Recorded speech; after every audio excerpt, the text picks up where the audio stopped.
Hello, I'm Mary Major Jack. A few years ago, I was introduced to a story about a religious leader in Africa whose time has come to be revealed. I was told he never sleeps, that he watches over his temple day and night, that he has physically appeared before many around the world, yet has never left Nigeria. History has documented his prophecies as truths. He predicted the end of the Soviet Union and the Middle East Peace Pact. Biblically, he has prophesied some illuminating stories, such as an Immaculate Conception, a child that is now 5 years old and uttered his first words at 3 months, saying, "God is in Africa." As newsworthy items such as this continue to call for the search of the sacred, we went on a search ourselves for this man who says that he is that Spirit that Christ called for. He calls himself the Comforter.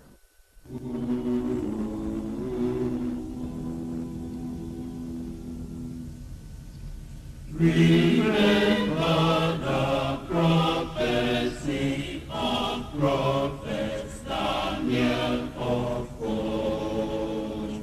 The time shall come when the God of heaven shall set up a kingdom that shall not be destroyed.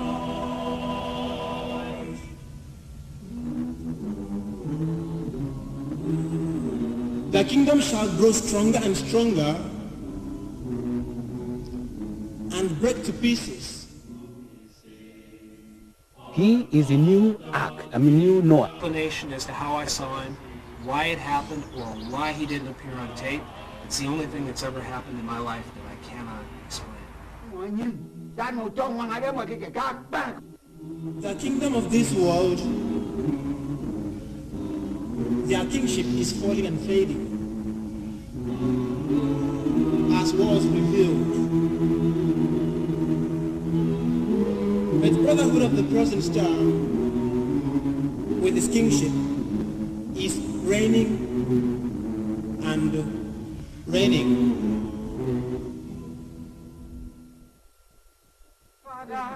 And this is the time of the Holy Spirit. This is the reign of Olumba.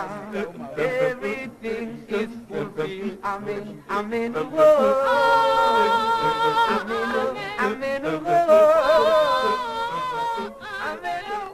Calabar, Nigeria, once called the Bight of Biafra, was also the port where more slaves were deported between the years of 1690 and 1807 than any other African city, an amazing 30%. Calabar is now the home of one of the largest spiritual movements on earth. The Brotherhood of the Cross and Star has become a way of life for millions who believe the divine Comforter is here on earth. You know, the Bible said, the elder shall serve the younger. That's Esau shall serve Jacob.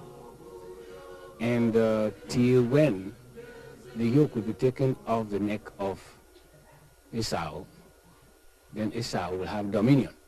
So you find United States of America is an actualization of Jacob. Gorgie Dinka is an author who first came to the Brotherhood because he wanted to prove it was phony. After investigation and witnessing his own miracles, he now has written a book proclaiming the history that he says substantiates the leader of the Brotherhood is God incarnate. Eurocentric racist propaganda has made us believe that the God who created Adam had a white skin and straight hair.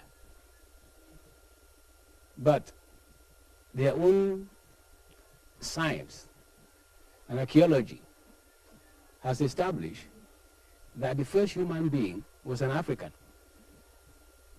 And if God created man in his image and likeness, and the African is the first human being, then God's image and likeness is African. So if we are looking for the return of God to paradise, it's going to come in the form of an African, because that's what it was before. Isaiah 63 asks a question: who is he that comes from Edom with dyed garments from Bosra? Why are you red in your apparel? I who speak in righteousness, mighty to save.